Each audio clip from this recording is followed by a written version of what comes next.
Hello friends, ఇవాళ మనం AS12 government grants గురించి చెప్పుకుందాం. గవర్నమెంట్ గ్రాంట్స్ అంటే జనరల్గా మనకి ఇచ్చే ఒక ఇన్సెంటివ్ లాంటిది, ఒక ఎంకరేజ్మెంట్ లాంటిది గవర్నమెంట్ సైడ్ నుంచి బిజినెస్ పర్టికులర్ ఏరియాలో కానీ లేదు పర్టికులర్ ఏరియా ఆఫ్ బిజినెస్లో మనం కంటిన్యూ అవ్వడానికి కానీ లేదు స్టార్ట్ చేయడానికి కానీ ఇచ్చే గవర్నమెంట్ ఇన్సెంటివ్స్ గవర్నమెంట్ గ్రాంట్స్ అని మనకు ఆల్రెడీ తెలుసు. ఈ గ్రాంట్స్ జనరల్గా రెండు రకాలుగా ఉంటాయి. ఒకటి మానిటరీ ఫామ్లో ఉండొచ్చు, లేదా నాన్ మానిటరీ ఫామ్లో ఉండొచ్చు. నాన్ మానిటరీ ఫామ్లో ఉన్నప్పుడు ఫర్ ఎగ్జాంపుల్ ల్యాండ్ ఇచ్చింది గవర్నమెంట్, ల్యాండ్ ఒకప్పుడు ఫ్రీగా ఇస్తుంది, లేదు కన్సెషనల్ రేట్స్లో ఇస్తుంది. అలాంటప్పుడు ఎలా రికార్డ్ చేయాలి అనేది AS12 మనకు చెప్తోంది. సపోజ్ ఫ్రీగా ఇచ్చింది, దాన్ని నామినల్ వాల్యూ కింద రికార్డ్ చేయమని చెప్తోంది AS12. నామినల్ వాల్యూ అంటే జనరల్గా 1 rupee. Even if it is say worth 10 crores, if it is given say free of cost, it should be recorded at 1 rupee. That is what AS12 is saying. Next, concessional రేటుకి ఇచ్చింది. 10,000 రూపాయల square yard ఉన్నది మనకు 5,000కే ఇచ్చింది per square yard. అంటే concessional రేట్కి ఇచ్చింది because మనల్ని ఎంకరేజ్ చేయడానికి. అది ఎక్విజిషన్ కాస్ట్ అంటాం మనం. ఆ ఎక్విజిషన్ కాస్ట్ ప్రకారం రికార్డ్ చేయాలి. అంటే 10,000 5,000 పోతే 5,000 మనకు కాస్ట్ పడింది కాబట్టి ఎక్విజిషన్ కాస్ట్ 5,000 రూపీస్ అయింది.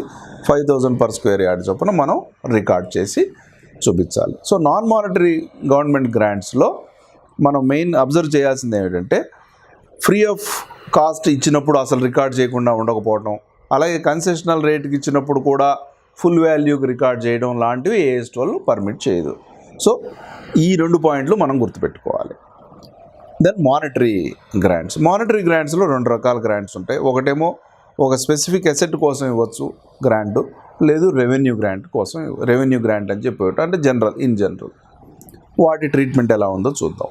అండ్ ఫైనల్గా గవర్నమెంట్ గ్రాంట్ని మనం రిఫండ్ చేయాల్సిన పరిస్థితి ఉంటుంది. ఈ గ్రాంట్స్ అన్నీ కూడా జనరల్గా ఇచ్చేటప్పుడు కొన్ని కండిషన్స్ పెట్టింది గవర్నమెంట్. ఆ కండిషన్స్ ఒకప్పుడు మనం ముందే ఫుల్ఫిల్ చేయాల్సి ఉండొచ్చు, లేదు సబ్సీక్వెంట్గా ఫుల్ఫిల్ చేయాల్సి ఉంటుంది. ఎప్పుడైతే ఆ ఫుల్ఫిల్మెంట్ ఆఫ్ కండిషన్స్ లేవో మనం రిఫండ్ చేయాల్సిన పరిస్థితి కూడా ఒకప్పుడు కంపెనీస్కి ఉంటుంది. అటువంటప్పుడు ఎటువంటి ట్రీట్మెంట్ చేయాలి, ఎటువంటి అకౌంటింగ్ చేయాలి అనేది మనం లాస్ట్లో తెలుసుకుందాం రిఫండ్ గురించి. So non monetary government grants అనేవి మనం they are to be recorded at a nominal value when they are given at free of cost అనేది చాలా ఇంపార్టెంట్ పాయింట్. అలాగే స్పెసిఫిక్ ఫిక్స్డ్ అసెట్ కిందకి ఇచ్చినప్పుడు మనకు 2 రకాల ట్రీట్మెంట్లు ఉంటాయి. ఒకటి అసెట్ కాస్ట్లోంచి ఆ గ్రాంట్ని తగ్గించవచ్చు. అంటే నెట్ ఆఫ్ గ్రాంట్ మనం అసెట్ని మనం రికార్డ్ చేయడం బుక్స్ ఆఫ్ అకౌంట్స్లో. జనరల్గా మనం అసెట్ కొన్నప్పుడు పాస్ చేసే ఎంట్రీ ఏమిటి, asset account at R to bank. For example 50 లక్షలకు ఒక అసెట్ కొన్నాం, మనం 50 lakhs అని వేస్తాం. ఈ కేసులో గవర్నమెంట్ గ్రాంట్ ఒక 10 లక్షలు వచ్చింది అనుకుందాం. So asset account at R to bank అని చెప్పి మనం 40 లక్షలే వేయచ్చు. లేదు asset account at R to ఇది గ్రాంట్ కూడా మనం రిఫ్లెక్ట్ చేయాలి అని అనుకుంటే బుక్స్ ఆఫ్ అకౌంట్స్లో న్యాచురల్గా చేయాలి. Asset account at R to bank 50 lakhs వేసి bank account at R to asset account at R అని చెప్పి అసెట్ అకౌంట్ అని చెప్పి 10 lakhs వేస్తే ఇంకా గవర్నమెంట్ గ్రాంట్ కూడా దానికి వచ్చినట్టుగా ఇంకా క్లియర్గా తెలుస్తుంది. సో ఆ కండిషన్లో బ్యాలెన్స్ ఏమైపోతుంది, 50 లక్షల బ్యాలెన్స్ 40 లక్షలు అయిపోయింది. ఇది నెట్ ఆఫ్ గ్రాంట్. ఇది ఏమిటి, asset is reduced, asset cost is reduced with the grant amount. రెండో మోడల్ ఏమిటంటే డిఫర్డ్ ఇన్కమ్ కింద ట్రీట్ చేయటం గ్రాంట్ని. అంటే అసెట్ వాల్యూ 50 లక్షలుగానే ట్రీట్ చేస్తాం.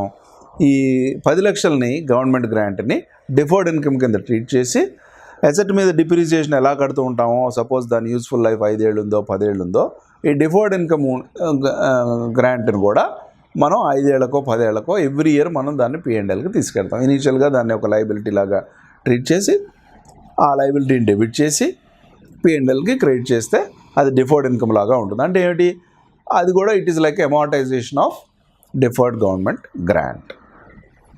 2 మోడల్స్ మనం చాలా థరోగా ఉండాలి, ఎందుకంటే ఇది చాలా ఇంపార్టెంట్ ఏరియా ఎగ్జామినేషన్కి వచ్చేటప్పటికి.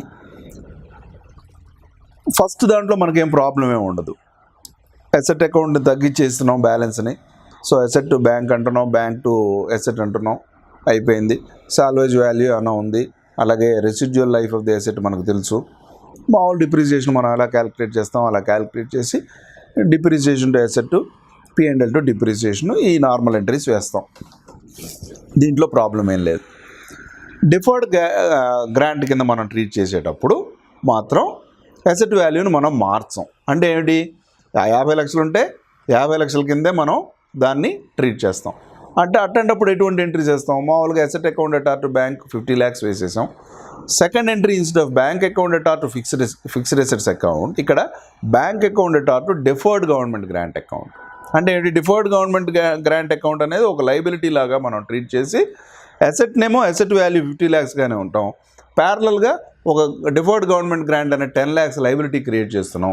అసెట్ మీద డిప్రిసియేషన్ కడుతూ ఉంటాం over the life of the useful life of the asset.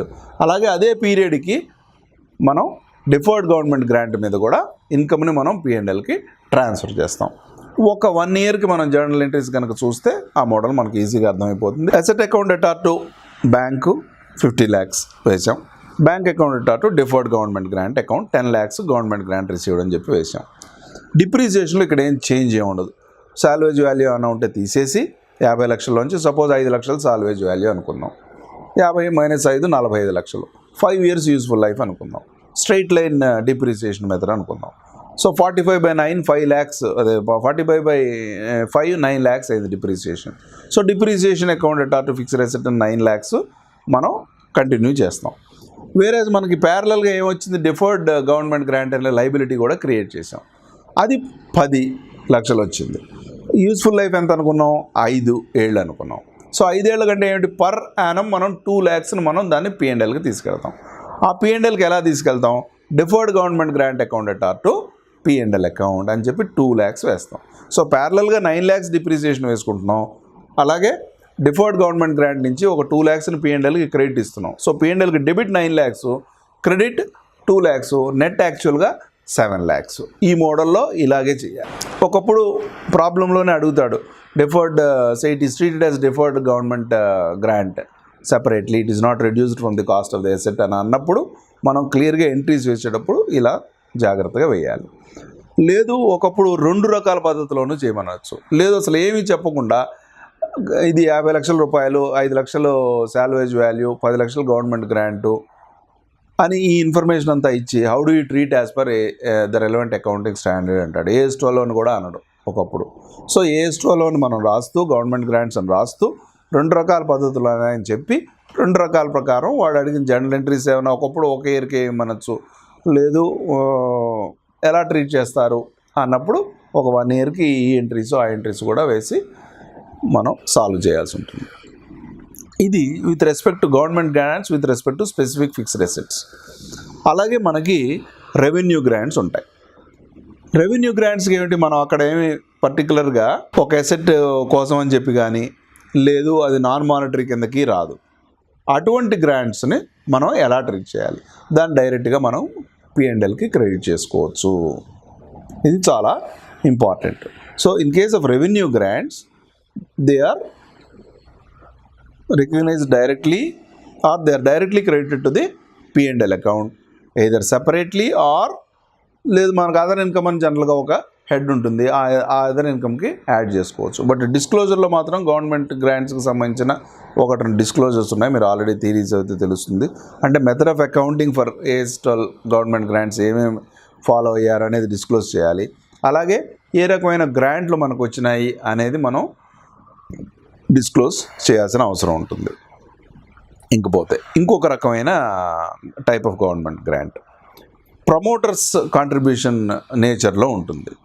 So in the government grants are in the nature of promoters contribution, వాటిని క్యాపిటల్ రిజర్వ్ కింద ట్రీట్ చేయాలి. సో రెవెన్యూ గ్రాంట్స్నేమో P&L కింద వేసాము, ప్రమోటర్స్ కాంట్రిబ్యూషన్ యొక్క నేచర్లో ఉంటే కనుక వాటిని క్యాపిటల్ రిజర్వ్ కింద ట్రీట్ చేయాలి. ఆ గ్రాంట్స్ని మనం ఒక డివిడెండ్ డిస్ట్రిబ్యూషన్కో లేకపోతే డిఫర్డ్ ఇన్కమ్కో ఇందాక మనం అనుకున్నట్టుగా రెవెన్యూ గ్రాంట్స్లో కానీ లేదు స్పెసిఫిక్ అసెట్కి ఇచ్చినప్పుడు డిఫర్డ్ ఇన్కమ్ కింద ఎలా ట్రీట్ చేసామో అలా ట్రీట్ చేయడానికి వీలు లేదు. ఎప్పుడు when the grant is in the nature of promoters contribution. ఇది చాలా ఇంపార్టెంట్. మీన్స్ వాడు అడుగుతాడు లెక్కలో, ఇట్లా వచ్చింది 10 లక్షలు వచ్చింది, ప్రమోటర్స్ కాంట్రిబ్యూషన్ రూపంలో ఇచ్చారు, ఆ కంపెనీకి ఆ ఇయర్ ఏదో లాస్ వచ్చింది, అది మనం వాళ్ళు డివిడెండ్ కింద వాడుకోవచ్చా, లేదా అకౌంటెంట్ డివిడెండ్ కింద ఆల్రెడీ దాన్ని వాడుకున్నాడు, ఈజ్ ద ట్రీట్మెంట్ కరెక్ట్ అంటాడు. So when it is in the nature of promoters contribution, it should not be distributed as either dividend or as deferred income అని మనం క్లియర్గా యాజ్ పర్ AS 12 అని చెప్పి రాయాలి. ఇవన్నీ స్టాండర్డ్ సెంటెన్సెస్. ప్రమోటర్స్ కంట్రిబ్యూషన్ అయితే ఎలా ఉంటుంది, రెవెన్యూ గ్రాంట్ అయితే ఎలా ఉంటుంది, స్పెసిఫిక్ ఫిక్స్డ్ అసెట్ అయితే ఎలా ఉంటుంది, నాన్ మానిటరీ ఫామ్లో అయితే మనం నామినల్ వాల్యూ రికార్డ్ చేయాలి అనేది ఈ 4 రకాల వాటికి క్లియర్గా మనకి స్టాండర్డ్ సెంటెన్సెస్ని మనం గుర్తుపెట్టుకోవాల్సింది. ఒక next important point, refund of government grants. Refund of government grants అనేది జనరల్గా ఇందాక మనం అనుకున్నట్టుగా ఎటువంటి సిచ్యువేషన్లో వస్తుందంటే, when the company has not fulfilled the conditions, అప్పుడు మనం గ్రాంట్ని రిఫండ్ చేయాల్సి ఉంటుంది. గ్రాంట్ని రిఫండ్ చేసేటప్పుడు మనకి సేమ్ ఇందాక స్పెసిఫిక్ ఫిక్స్డ్ అసెట్లో మనం ఏం చేసాం, ఒక కేసులోనేమో అసెట్ నుంచి తగ్గించాం, ఇంకో కేసులోనేమో డిఫర్డ్ గవర్నమెంట్ గ్రాంట్ కింద దాన్ని ఒక లయబిలిటీ అకౌంట్ క్రియేట్ చేసి దాన్ని అమౌంటైజ్ చేసుకుంటూ వచ్చాం. సేమ్ అదే పద్ధతిలో గవర్నమెంట్ గ్రాంట్ రిఫండ్ ఇచ్చినప్పుడు అసెట్ వాల్యూని ఫస్ట్ మెథడ్లో అసెట్ వాల్యూని పెంచుతాం. సపోజ్ 50 లక్షల్లో మనం 10 లక్షలు గ్రాంట్ అనుకున్నాం కదా, 2 ఏళ్ళు అయిపోయిన తర్వాత రెసిడ్యూ వాల్యూ సపోజ్ 30 lakhs ఉంది అనుకుందాం, జస్ట్ ఎగ్జాంపుల్ కోసం 30 lakhs ఉంది. 2 ఏళ్ల తర్వాత గవర్నమెంట్ ఇన్స్పెక్షన్కి వచ్చింది, కండిషన్స్ ఫుల్ఫిల్ చేయలేదు, మీరు గ్రాంట్ రిఫండ్ చేయండి అంది. గ్రాంట్ రిఫండ్ చేయమన్నప్పుడు 6 లక్షలు రిఫండ్ చేయమంది అనుకుందాం. సో రెసిడ్యూల్ వాల్యూ ఎంత ఉంది, ఆ రోజున 30 లక్షలు ఉంది, గవర్నమెంట్ గ్రాంట్ రిఫండ్ ఎంత అడుగుతుందో 6 లక్షలు అడుగుతుంది. సో అసెట్ వాల్యూని ఆ రోజు పెంచాలి. ఎందుకని ఇనీషియల్గా మనం 10 లక్షలు తగ్గించాం అంటే ఆ మెథడ్ వాడాం కాబట్టి ఇప్పుడు అసెట్ వాల్యూని పెంచాలి. సో అసెట్ వాల్యూని పెంచాలంటే ఏమిటి, న్యాచురల్గా fixed asset account at R to bank. So refund of government గ్రాంట్కి ఎంట్రీ ఏమిటంటే fixed asset account at R to bank అని ఎంత ఇస్తాం. సో ఫస్ట్ మెథడ్లో మనం రిఫండ్ని ఎలా ట్రీట్ చేసాం, మనం increasing the book value of the asset కోసం వాడుకున్నాం, ఎందుకంటే ఇనీషియల్గా మనం బుక్ వాల్యూ నుంచి తగ్గించాం కాబట్టి. సెకండ్ మెథడ్లో అంతకుముందు ఏం చేసాం, గవర్నమెంట్ డిఫర్డ్ గవర్నమెంట్ గ్రాంట్ అని చెప్పి ఒక లైబిలిటీ పెట్టుకున్నాం, అసెట్ వాల్యూని తగ్గించాలి, అసెట్ వాల్యూని అలాగే మెయింటైన్ చేస్తూ వచ్చాం. 2 ఏళ్ల తర్వాత గ్రాంట్ రిఫండ్ చేయాల్సి వచ్చింది. ఇటువంటి సిచ్యువేషన్లో ఎటువంటి ట్రీట్మెంట్ చేయాలి? ఫస్ట్ పాయింట్, మీకు అసెట్కి సంబంధించినంత మటుకు వాల్యూ ఏం మారదు, ఎందుకని అంతకుముందు మనం అసెట్ వాల్యూని మనమేం మార్చలేదు కదా, కాబట్టి అసెట్ కంటిన్యూ అవుతూనే ఉంటుంది. బుక్ వాల్యూ అంటే బుక్ వాల్యూ ఏమీ రివైజ్ అవ్వదు. వేరేజ్ ఫస్ట్ మెథడ్లో ఏమైంది, బుక్ వాల్యూని 30 నుంచి మనం 36 లక్షలకు చేసాం. సో ఈ సెకండ్ మెథడ్లో 6 లక్షలు రిఫండ్ ఉన్నా కూడా మనం బుక్ వాల్యూ ఏం మార్చట్లేదు, ఎందుకంటే అంతకుముందు బుక్ వాల్యూలోని మనం ఇనీషియల్గా కొన్నప్పుడు కాస్ట్ ఆఫ్ ది అసెట్లోంచి తగ్గించలేదు కాబట్టి book value will continue to be the same and depreciation also will continue to be the same. ఇది చాలా ఇంపార్టెంట్ డిప్రిసియేషన్కి వచ్చేటప్పటికి, బుక్ వాల్యూకి వచ్చేటప్పటికి. సెకండ్ పార్ట్, డిఫర్డ్ గవర్నమెంట్ గ్రాంట్లో మనం రిఫండ్ చేయాల్సింది ఎంత ఉంది, గవర్నమెంట్ ఇన్స్పెక్షన్ ప్రకారం 6 లక్షలు. సపోజ్ బ్యాలెన్స్ 5 లక్షలే ఉందనుకుందాం, అది కూడా లెక్కలో చెప్తాడు 5 లక్షలే ఉంది అని చెప్తాడు. అటువంటిప్పుడు ఏం చెప్తుందంటే AS 12 డిఫర్డ్ గవర్నమెంట్ గ్రాంట్లో ఉన్న బ్యాలెన్సు ఇవ్వవలసిన బ్యాలెన్స్ కంటే, అంటే రిఫండ్ చేయవలసిన గ్రాంట్ అమౌంట్ కంటే తక్కువ కనుక ఉంటే మీరు ఆ మిగిలిన అమౌంట్ని ఇమీడియట్గా P&Lకి అదే ఇయర్లో డెబిట్ చేయండి అంటుంది. అంటే 5 లక్షల రూపాయలు డిఫర్డ్ గవర్నమెంట్ గ్రాంట్ నుంచి తీసుకుంటాం, 1 lakh P&Lకి డెబిట్ చేస్తాం, వాళ్ళకి పే చేస్తాం. జర్నల్ ఎంట్రీ వేయమని అడుగుతాడు, సింపులే. Deferred government grant account 5 lakhs, అలాగే P&L account at R 5 lakhs to bank అని చెప్పి 6 lakhs వేసేస్తాం. సో P&Lకి 1 lakh డెబిట్ చేస్తున్నాం, డిఫర్డ్ గవర్నమెంట్ గ్రాంట్లో 5 లక్షలు ఉంది కాబట్టి 5 లక్షలు వాడేసుకుంటున్నాం, దాన్ని డెబిట్ చేసేస్తాం, టు బ్యాంక్ అని చెప్పి 6 lakhs పేమెంట్ ఇచ్చేస్తాం.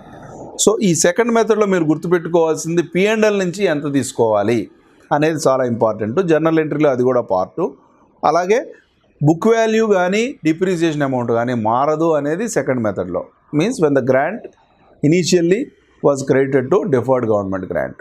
అలా కాదు, కాస్ట్ ఆఫ్ ది అసెట్లోంచి మీరు తగ్గించారు ఇనీషియల్గా అంటే ఫస్ట్ మెథడ్ అని అన్నప్పుడు మాత్రం మీరు 2 ఇంపార్టెంట్, ఒకటి బుక్ వాల్యూ పెంచాలి, రెండోది రివైజ్డ్ డిప్రిసియేషన్ అనేది కంప్యూట్ చేసి దాని తాలూకు జర్నల్ ఎంట్రీ అప్పటి నుంచి వేయాల్సి ఉంటుంది. ఇది refund of government grants. Disclosure requirements మనం ఆల్రెడీ చూసుకున్నాం, ఆల్రెడీ ఇందాకే అనుకున్నాం. ఒకటి, ఎటువంటి నేచర్, మనం అకౌంటింగ్ మెథడ్ ఎటువంటిది వాడుతున్నాం, and nature and the quantity of government grants received during the year అనేది ఈ రెండు గవర్నమెంట్ గ్రాంట్స్లో డిస్క్లోజర్ నార్మ్స్. విత్ దిస్ ఒక్కసారి మీరు ప్రాక్టీస్ మాన్యువల్లో ఉన్నవి కానీ కంపైలర్స్లో ఉన్నవి కానీ స్టడీ మెటీరియల్ కానీ ప్రాబ్లమ్స్ ఒక్కసారి చెక్ చేసుకుంటే and I think you will be good to go for the exam. Thank you very much.